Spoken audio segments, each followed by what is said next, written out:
오늘 주시는 말씀은 에스겔 15장 1절에서 8절입니다. 에스겔 15장 1절에서 8절입니다. 여호와의 말씀이 내게 임하여 이르시되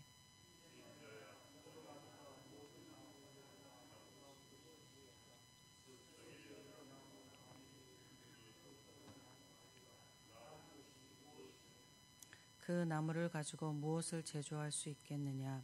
그것으로 무슨 그릇을 걸 못을 만들 수 있겠느냐?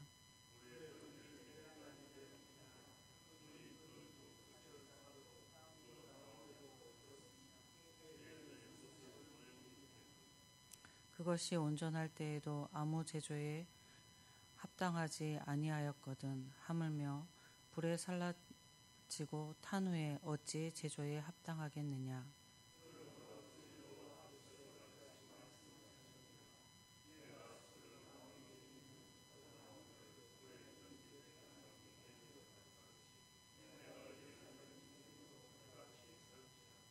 내가 그들을 대적한즉 그들이 그 불에서 나와도 불이 그들을 사르리니 내가 그들을 대적할 때에 내가 여호와인 줄 너희가 알리라. 내가 그 땅을 황폐하게 하리니 이는 그들이 범법함이니라. 나 주 여호와의 말이니라 하시니라. 아멘. 오늘 본문 15장은 8구절로 기록되어 에스겔 전체에서 가장 짧은 장으로서 십자장과 마찬가지로 예루살렘의 심판을 예언하고 있습니다. 오늘 본문에서는 이스라엘 자손을 무익한 포도나무로 비유하고 있습니다. 구약 성경의 신명기 32장과 이사야 5장에서도 이스라엘을 포도나무에 비유하였습니다. 포도나무는 여러분도 보셔서 잘 아실 것입니다. 그 줄기가 굵지 않아서 목재로 사용하기에는 적합하지도 않습니다. 건축용으로도 부적합하고 공예품이나 집기 등을 만드는 데도 부족합니다. 나무라기보다는 어찌 보면 덩굴 같다라고도 보여집니다. 3절에서 포도나무는 그릇을 걸 못도 만들 수 없다라고 했는데 여기에서 못은 고대 근동에서 아주 흔히 사용하던 것으로서 나무로 만든 장막 말뚝을 의미합니다. 포도나무는 아주 흔하게 사용될 말뚝을 만드는 용도로도 사용할 수 없었습니다. 포도나무는 사람에게 있어 나무로서는 땔감으로밖에 쓸 수 없었습니다. 포도나무는 다른 나무와 비교하여 나을 것이 없는, 가치 없는 훨씬 열등한 나무였습니다. 신명기 7장 7절은 모세가 이스라엘 백성에게 이렇게 말합니다.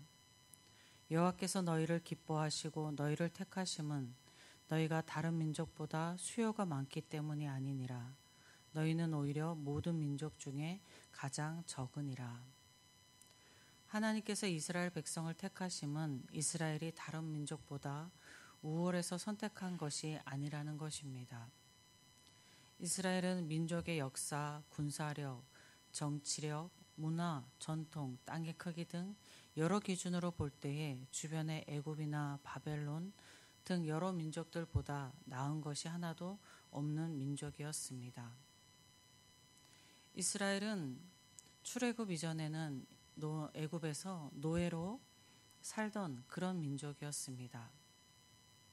하나님께서 그런 다른 민족보다 무엇 하나 나을 것이 없는 이스라엘을 선택하셔서 언약을 맺으시고 하나님과의 관계 속에 살게 하셨습니다. 하나님께서 자신의 포도원에 이스라엘이라는 포도나무를 심으시고 목자 되신 하나님의 보살핌을 받도록 하신 것입니다.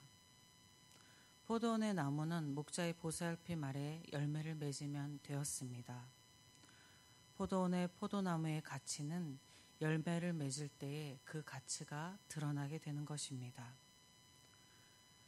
하나님의 택함을 받아 하나님의 포도원에 있는 이스라엘은 하나님의 약속과 보호하심 아래서 하나님의 뜻에 순종하며 하나님의 백성으로서 거룩한 삶이라는 열매를 맺어야 했습니다.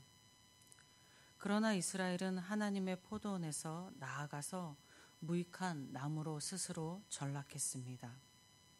이스라엘은 하나님과의 약속 보호하심 아래 있지 않았고 이방의 여러 나라들 가운데에 거하며 여러 나라들과의 관계 속에 존재하려 하였습니다. 이방의 여러 나라 중에 하나와 같이 되고자 한 것입니다. 이스라엘은 이방의 제도와 풍습을 따르고자 하였고 하나님을 섬기는 본분을 버리고 이방 여러 나라의 우상을 섬기었습니다. 또 주변 강대국과 동맹을 맺어 평화로운 삶을 영위하려고 했습니다. 하나님의 약속과 보호하심을 떠나서 하나님의 뜻을 따르지 않으므로 그들에게는 거룩한 삶의 열매를 볼 수 없게 되었습니다. 이스라엘은 거룩한 삶이 아니라 오히려 하나님 앞에 패역을 저지름으로 스스로 쓸모없는 포도나무로 전락했습니다. 이제 쓸모없는 포도나무를 불태우는 것 같이 이스라엘에게 심판이 임하게 되는 것을 계속적으로 에스겔이 선포하고 있는 것입니다. 요한복음 15장 5절과 6절에서 예수께서 이렇게 말씀하십니다. 나는 포도나무요 너희는 가지라. 그가 내 안에 내가 그 안에 거하면 사람이 열매를 많이 맺나니 나를 떠나서는 너희가 아무것도 할 수 없음이라. 사람이 내 안에 거하지 아니하면 가지처럼 밖에 버려져 마르나니 사람이 그것을 모아다가 불에 던져 사르느니라. 아멘. 이 말씀의 핵심은 심판, 불에 던져지는 것이 아닙니다. 예수님이 내 안에 거하라 하시는 것이 이 말의 핵심입니다.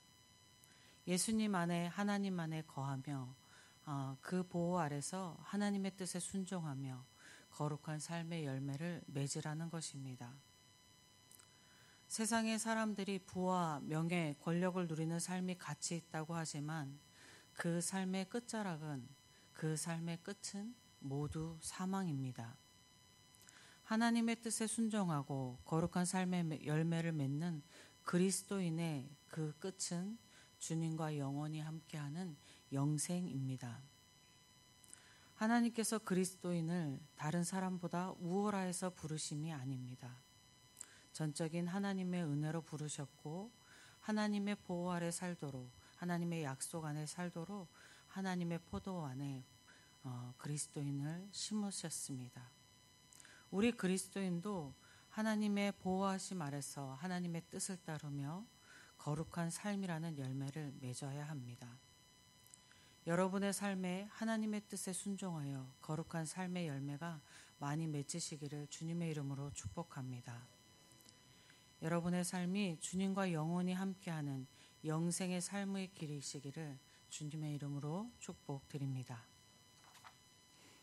아버지 하나님 감사합니다. 심판의 말씀으로 무엇인가 두려움을 주시는 것 같지만 내 포도 안에 거하라는, 포도원에 거하여 거룩한 열매를 맺으라는 하나님의 은혜의 말씀입니다. 오늘 우리가 우리의 삶을 돌아보면서 혹여나 이스라엘의 열방을 바라보며 그들의 풍습과 그들의 모습을 따라 살며 그들이 숭배하는 것을 같이 숭배했던 것처럼 우리는 세상을 따라 살고자 하지는 않는지, 우리의 자녀들에게 세상을 따라 사는 것을 복이라 생각하고 있지는 않는지 돌아보게 하여 주시옵소서. 그 결말이 어디로 가는지 한 번 더 돌아보게 하시고 하나님의 뜻 안에서 하나님의 뜻에 순종하며 거룩한 삶을 맺어가는 저희가 되게 하여 주시옵소서. 저희의 인생의 길이 죽음으로 끝나는 길이 아니라 하나님과 영원히 사는 영생의 길로 가는 그 길이 되어지도록 주여 우리의 삶을 축복하여 주시옵소서. 오늘도 주님의 은혜 안에 주님의 은혜로만 살 수 있음을 고백하며 우리 주 예수 그리스도의 이름으로 기도드립니다. 아멘. 하늘에 계신 우리 아버지, 아버지의 이름을 거룩하게 하시며 아버지의 나라가 오게 하시며 아버지의 뜻이 하늘에서와 같이 땅에서도 이루어지게 하소서.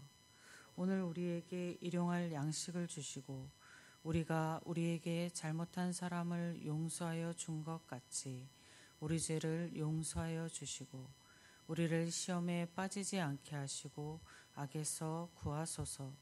나라와 권능과 영광이 영원히 아버지의 것입니다. 아멘. 이 시간 교회를 위해서 기도하시고 나라를 위해서 기도하시고 또 선교제를 위해서 기도해 주시기 바랍니다.